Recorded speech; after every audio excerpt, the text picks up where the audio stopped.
Olá, boa noite. Boa noite. O drama dos migrantes e refugiados. Assunto do Papa Francisco na catequese desta quarta-feira. Organização Internacional para as Migrações revela a morte de mais de 8.000 pessoas em rotas migratórias. Na Grécia, imagens impressionantes mostram toneladas de peixes mortos por falta de oxigênio. Saiba por que as queimadas podem impactar a agricultura e afetar a produção de alimentos. Em Brasília, o governo anuncia medidas para cortar gastos. 28 de agosto é dia de celebrar a força do voluntariado em favor da dignidade da pessoa humana. Série Vocações. A presença dos leigos na missão evangelizadora e pastoral da igreja.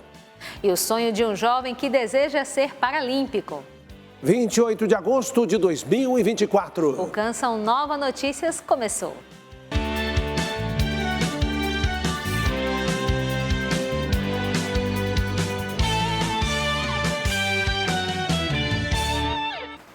Iniciamos o Canção Nova Notícias com o pensamento voltado ao drama dos refugiados e dos migrantes.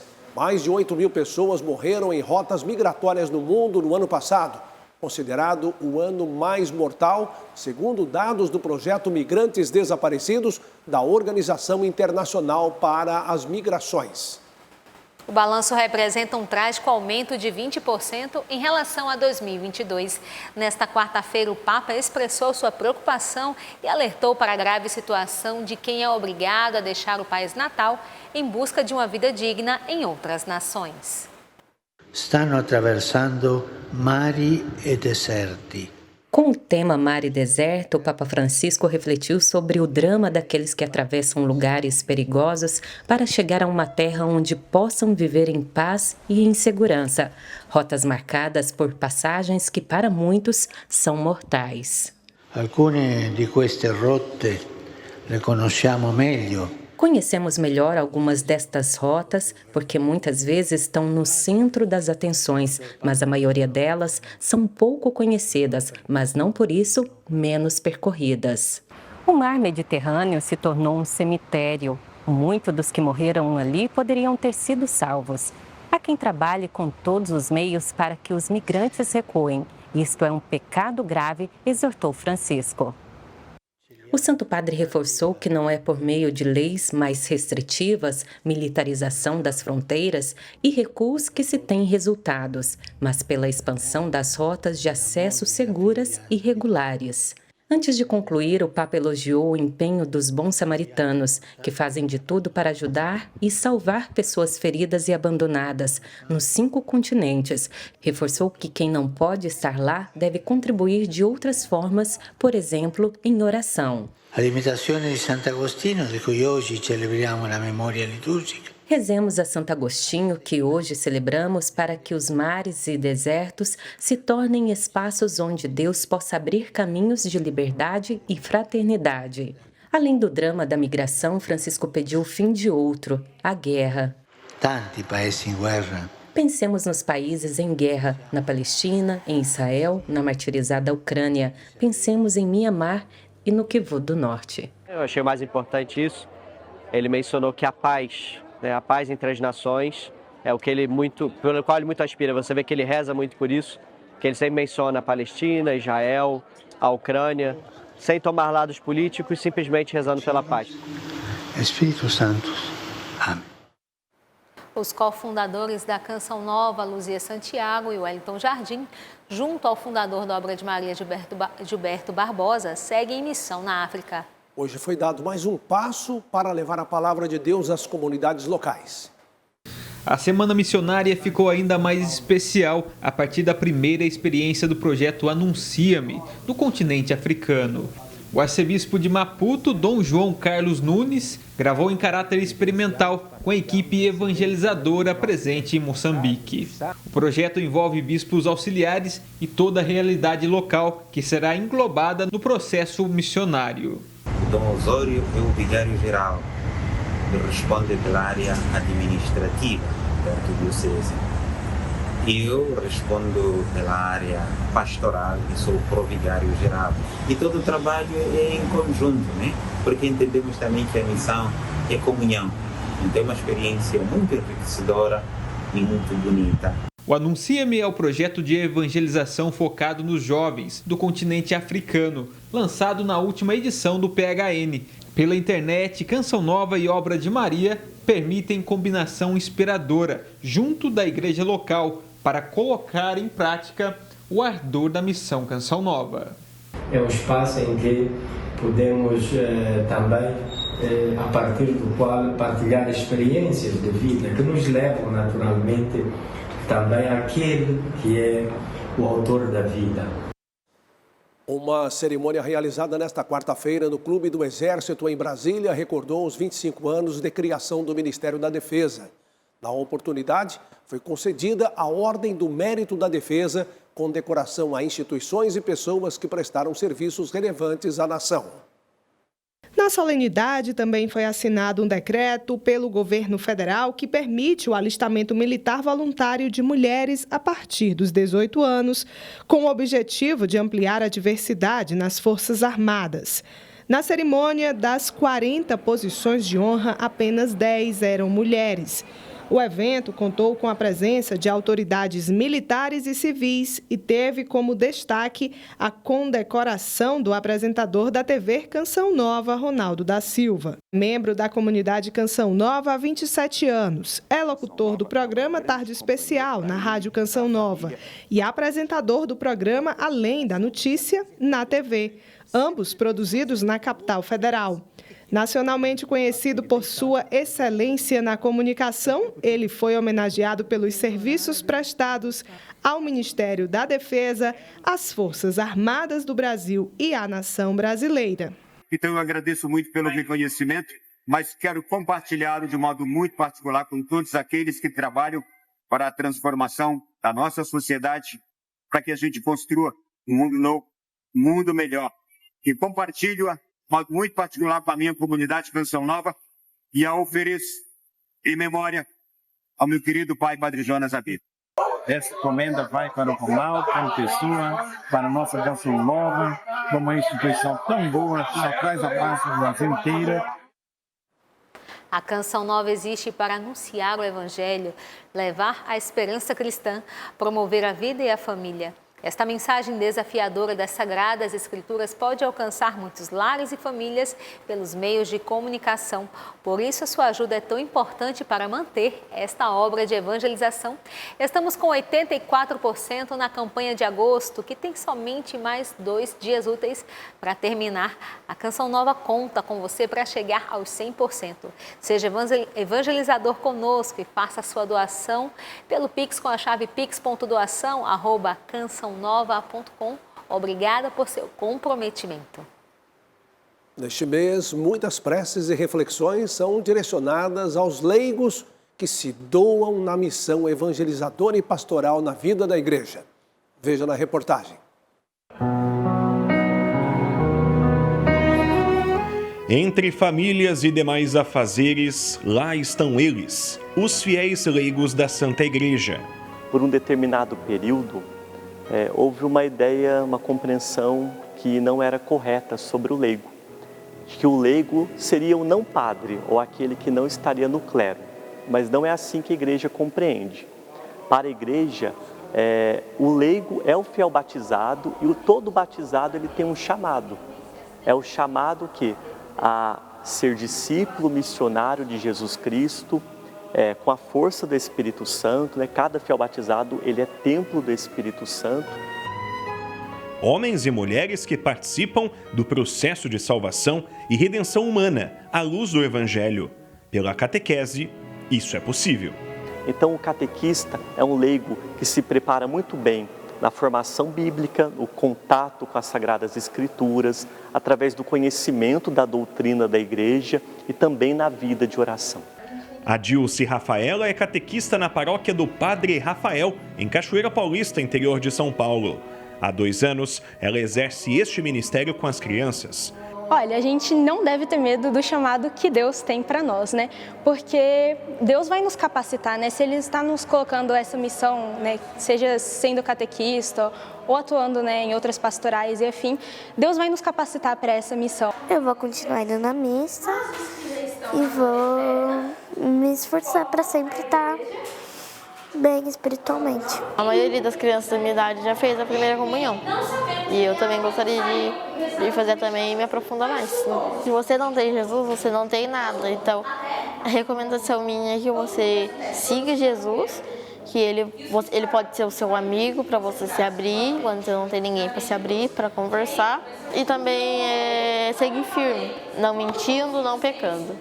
Na mesma paróquia, outro exemplo de vocação leiga dedicada é a Dona Rita, ministra extraordinária da comunhão, que semanalmente leva a Eucaristia aos enfermos. Sabe, quando você está com aquela âmbula ali, você reviu o corpo de Jesus, aquilo para mim é muito gratificante. Quando eu termino as 3 missas, eu agradeço tanto por eu estar lá. Nossa, para mim não tenho canseira, não tenho nada. Faça chuva ou faça sol, é na paróquia Nossa Senhora Aparecida que tem início a jornada missionária. E caminhando pelas ruas de Cachoeira, tem como destino um local especial, a casa de sua mãe. Faz tempo desde que eu entrei aqui também, eu trago para ela, porque aí ela já está difícil para ela andar, às vezes não tem quem leva ela na igreja, aí eu trago para ela. Aí eu falei com o padre falou que podia trazer para ela, aí eu trago também. Aí, nossa, privilégio de trazer para ela também. Não dá trabalho de nada, mas é gratificante. Eu agradeço todo dia por ter ela.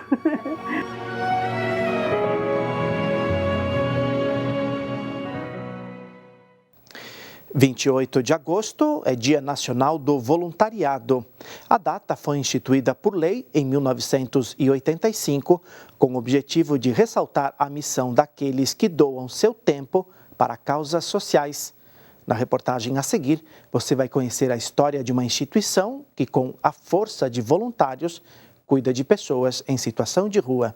Com amor e dedicação, há 28 anos, Dona Sueli chega ao Bazar do Arsenal da Esperança para trabalhar voluntariamente por aqueles que precisam. O Arsenal tem 28, né? Mas a gente começou 2 anos antes numa paróquia trabalhando em prol do Arsenal. E como todo mundo fala, vocês não ganham nada? Ganhamos muito. Ganhamos amigos, ganhamos alegria de conhecer novas pessoas. Ajudar o próximo é um dos principais lemas de vida de quem é voluntário aqui no Arsenal da Esperança. Fundado em 1996 por Ernesto Oliveiro e a Fraternidade da Esperança, a pedido de Dom Luciano Mendes, o local acolhe mais de 1.000 homens que viviam em situação de rua. São acolhidos 1.200 pessoas todos os dias. Como eu falei, pessoas que estão passando uma dificuldade porque ou desentendimento familiar, ou pessoas com doenças, ou pessoas com vícios. Além dos funcionários, o lugar conta com 400 voluntários que ajudam nas mais variadas tarefas para garantir alimentação e moradia dignas a quem enfrenta dificuldades. É uma casa que funciona 24 horas. Muitas atividades não seriam possíveis se não tivéssemos voluntários. Camila é voluntária na casa há 7 anos. Além de seu trabalho em diversos setores, recebe grupos escolares que vivem a experiência do voluntariado no Arsenal da Esperança. Nós temos parceiros, né? Nós temos o Laboratório de Esperança, que é quando nós fazemos contato com alguns colégios, e colégios que se interessem pela casa, eles vêm até a nossa casa, fazem uma visita para conhecer a história e depois realizam trabalhos voluntários, trabalhos diversos. Arrumar as camas, realizar um plantio no jardim, ajudar as meninas no bazar. E quem doa boa parte do seu tempo neste lugar está comprometido com o bem comum, como pede o Papa Francisco. Hoje é dia de Santo Agostinho, então a medida do amor é amar sem medida. Ser voluntariado é se entregar, né? É amar sem medida, é a alegria de fazer o bem. Faz muito bem fazer o bem, é o que eu falo. Pena de quem não teve essa oportunidade de poder retribuir aquilo que tem para os outros. 1 em cada 11 pessoas no mundo passou fome ao longo do ano passado, segundo as Nações Unidas. E esta é uma situação que se agrava na África, Ásia e em países da América Latina. As causas e os efeitos da subnutrição a gente vê na reportagem. Segundo dados da ONU, 735 milhões de pessoas estão desnutridas. A maioria delas está concentrada na África e na Ásia. Só no continente asiático são 381 milhões sem acesso à alimentação. Na África, 250 milhões e na América Latina, 48 milhões. E aí ele traz que a prevalência de desnutrição em crianças menores de 5 anos não teve melhora também no quadro mundial, se manteve estável. Então, é um indivíduo que ele está, por exemplo, com desnutrição crônica, então que se reflete na altura dessa pessoa. Então, uma criança que não está crescendo adequadamente, mas que, ao mesmo tempo, ela tem obesidade e tem anemia, né? Então, a gente tem 3 faces da má nutrição em um mesmo indivíduo. Segundo a Organização para a Alimentação e Agricultura das Nações Unidas, 30% das pessoas enfrentam algum grau de insegurança alimentar no mundo.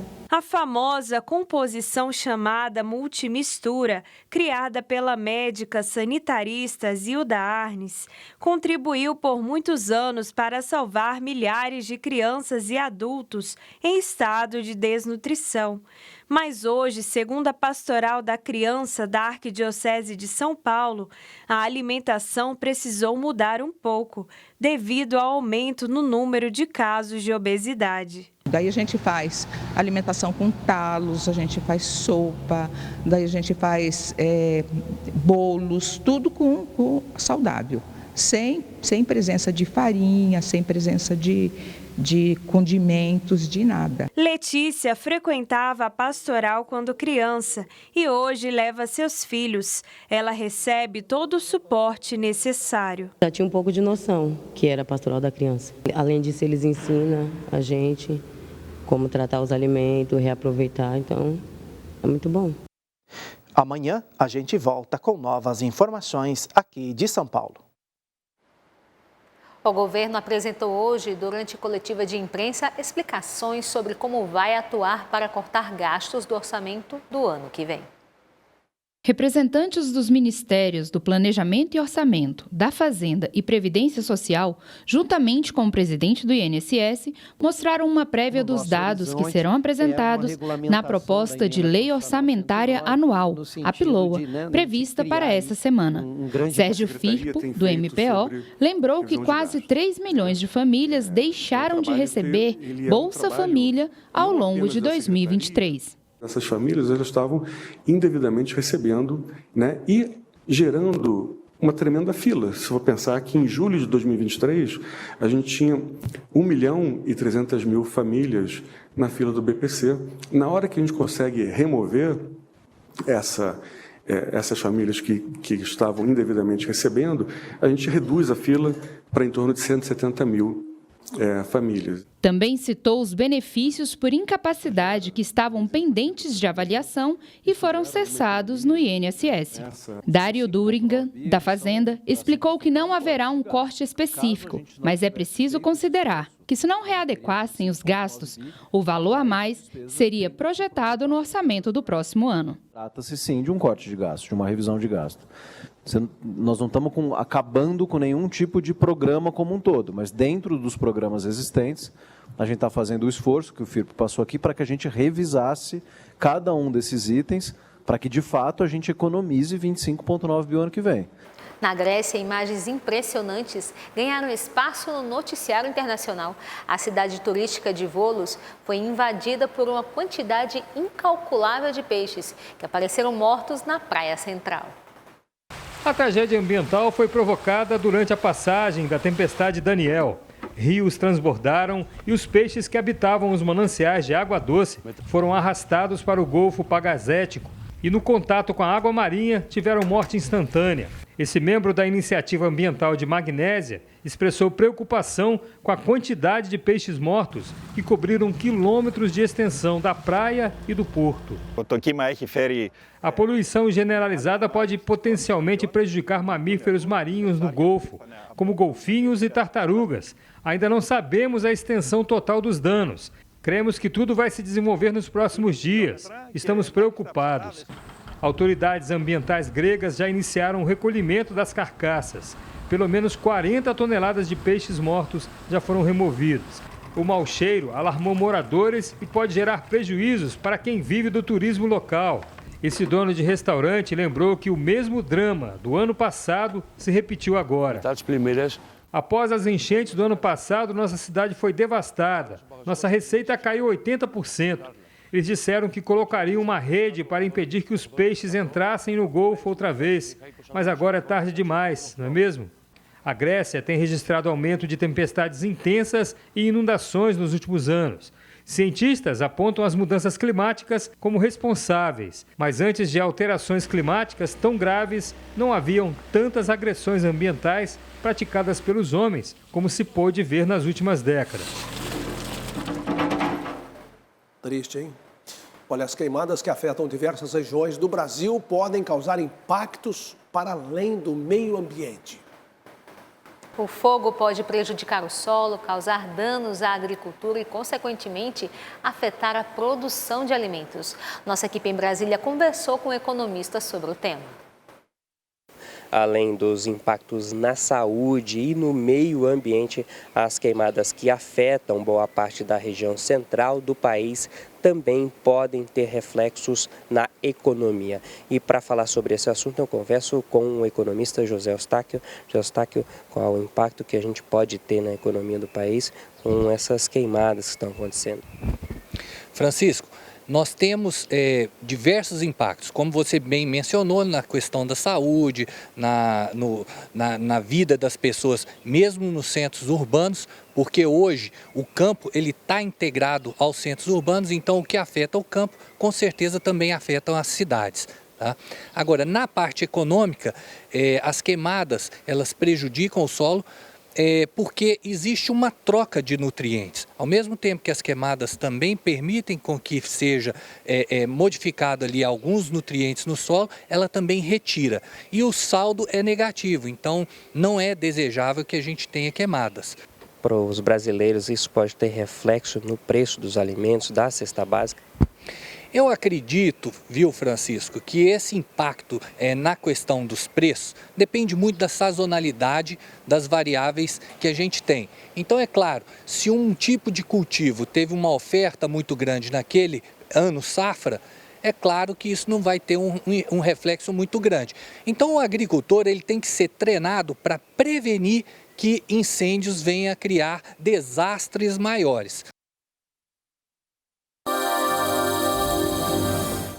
A massa polar de ar frio começa a se afastar do Brasil e, com isso, vai facilitar a elevação das temperaturas nos próximos dias. Com isso, o clima esquenta, mas o sul ainda amanhece frio nesta quinta-feira devido a um cavado meteorológico que são as correntes de vento. Em Curitiba vai fazer mínima de 8 graus, no estado de Santa Catarina vai ter aí a mínima de 3 graus e a capital Porto Alegre vai ter mínima de 11 graus. No sul do Rio Grande do Sul pode garoar, mas não chove em Santa Catarina e nem no estado paranaense. No sudeste e centro-oeste, o tempo vai ser firme e ensolarado. No interior do país, clima seco e tardes mais quentes trazem preocupação devido aí à baixa umidade relativa do ar. Com isso, o potencial de queimadas aumenta.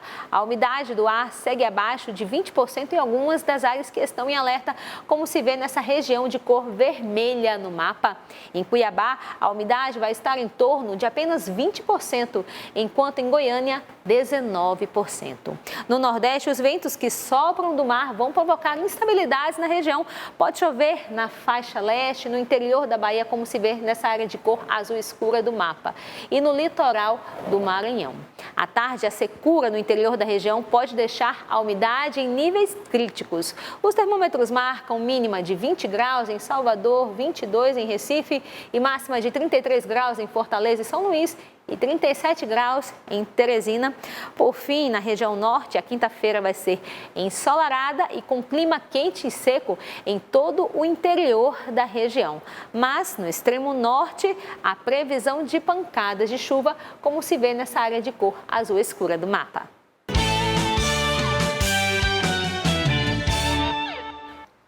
Dados do Ministério da Justiça e Segurança Pública apontam que mais de 200 pessoas desapareceram diariamente no Brasil nos 7 primeiros meses do ano. E para ajudar na identificação dessas pessoas, o governo federal está promovendo esta semana uma mobilização nacional de coleta de DNA de familiares de pessoas desaparecidas. Há 5 meses, seu Paulo e a família buscam notícias do filho Lucas, que saiu de casa no dia 22 de março e nunca mais voltou. Se houver uma notícia, foi visto em certo lugar, a gente corre lá, procura, mas ainda não achamos. Seu Paulo e a esposa foram chamados pela Divisão de Referência à Pessoa Desaparecida da Polícia Civil de Minas Gerais para fornecer material genético. A ação faz parte da mobilização nacional de coleta de DNA de familiares de pessoas desaparecidas, promovida pelo Ministério da Justiça e Segurança Pública. Visa 3 focos: localizar a pessoa viva, a pessoa morta e a pessoa viva não localizada. A coleta é feita em parentes de primeiro grau. Em Belo Horizonte, a doação da amostra é feita no Instituto Médico Legal. Já no interior, nos postos médicos legais. A coleta, ela é feita utilizando esse dispositivo aqui. Ele vem uma esponja na sua extremidade aqui. E essa esponja, ela é raspada no interior da boca, né? Na bochecha, na parte interna da bochecha. A gente fecha esse dispositivo contra esse papel aqui, tá? Aperta bem e com isso a gente consegue transferir o DNA da esponja para o papel. A partir deste papel, a gente extrai o DNA, insere esse que a gente chama de perfil genético, que é uma identificação genética do indivíduo, no banco de dados. De acordo com dados mais recentes do Ministério da Justiça e Segurança Pública, de janeiro a julho, mais de 45 mil pessoas desapareceram no Brasil, média de 214 desaparecimentos diários. Para quem vive em busca de uma resposta, o exame é visto como esperança. Deus abençoar um caminho para a gente, né? Porque a gente quer o Lucas de volta, né? Apesar da mobilização dessa semana, a coleta pode ser feita em qualquer época do ano, em todo o país. Primeiro passo, tem que ter um familiar desaparecido há pelo menos 15 dias. Segundo passo, comparecer numa unidade policial, solicitar a inclusão do seu material genético no banco de dados. E terceiro passo, a pessoa que vai fornecer o material tem que levar um documento de identidade. Mudamos de assunto porque em Curitiba é tempo de agradecer e celebrar, pois a Casa de Missão da Canção Nova completou mais um ano de atividades em território paranaense. E esta presença por lá é um acontecimento porque tem muita gente envolvida na evangelização. A missão de espalhar o amor de Deus. Inicialmente pelas ondas da Rádio Canção Nova, que estreou em 10 de agosto com a transmissão do Santo Terço. Canção Nova em Curitiba é recebida de braços abertos aqui neste Marco Zero, né? Aqui a catedral é o Marco Zero da cidade. A missão cresceu, casa de evangelização, loja e TV Canção Nova. E começamos a evangelizar, fazer encontros, cercos de Jericó, os grupos de oração e todas as atividades aqui. Para celebrar 2 décadas de evangelização, a comunidade em Curitiba preparou uma programação especial. Para agradecer a Deus as bênçãos que nós recebemos nesses 20 anos. A Rádio Canção Nova Curitiba produziu um documentário que resgata momentos importantes dessa caminhada de evangelização. Testemunhos de pessoas que ouviram e que disseram para mim: Shirley, eu voltei lá atrás. Começamos aqui e de lá para cá, quanta coisa boa já aconteceu. Um momento especial marcou o último fim de semana.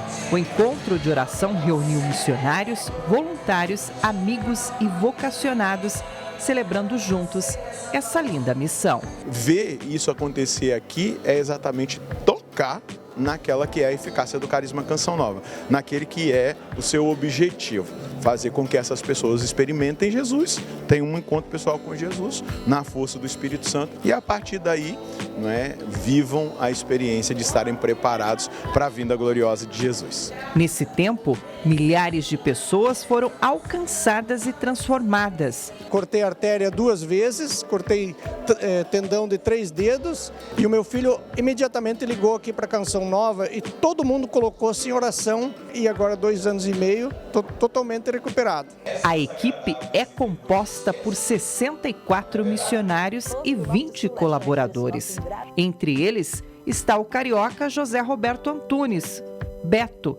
Ao vir morar na capital paranaense com sua família, descobriu sua vocação e teve sua vida transformada.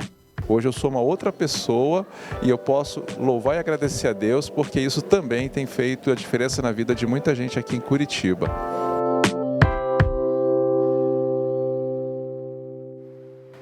Começaram os Jogos Paralímpicos de Paris. 4.400 atletas de 182 países participaram de 22 modalidades. A delegação brasileira é composta por 254 atletas e projeção de muitas medalhas. Em Lorena, interior de São Paulo, vamos conhecer a história de um paratleta que sonha um dia ser paralímpico. Quem ama nunca desiste. Na família, Demétrios é motivação, coragem e superação. Na vida, a certeza de que não existe contratempo para quem não tem tempo a perder. Mielomeningocele é uma lesão na coluna, onde ela não fecha durante a gestação. E aí ele passou pela cirurgia, ficou na UTI e a gente foi conhecendo o processo da mielomeningocele e aí começou o nosso caminho dentro da inclusão.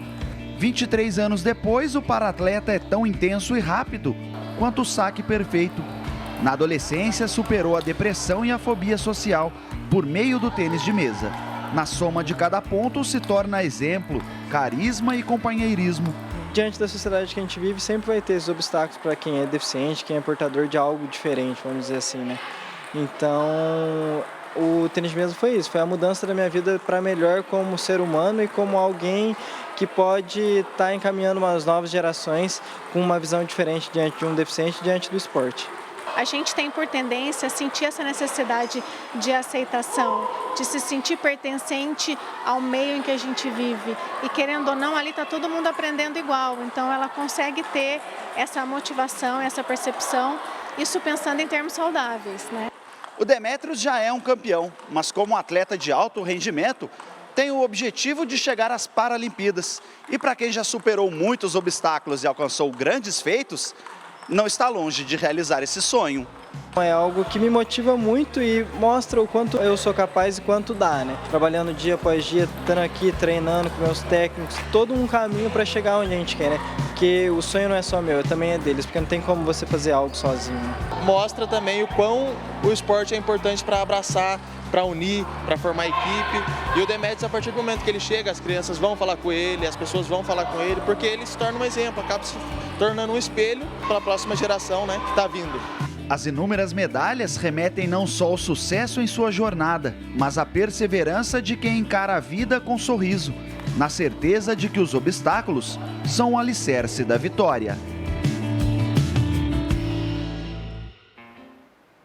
Que beleza, e que o jovem Demétrios possa ser inspiração para tantos outros jovens no nosso país. Felicidades ao Demétrios. Assista em instantes, às 8 horas, a transmissão da Santa Missa do Clube da Evangelização, direto do Santuário do Pai das Misericórdias. Boa noite e até amanhã. Boa noite, paz para você.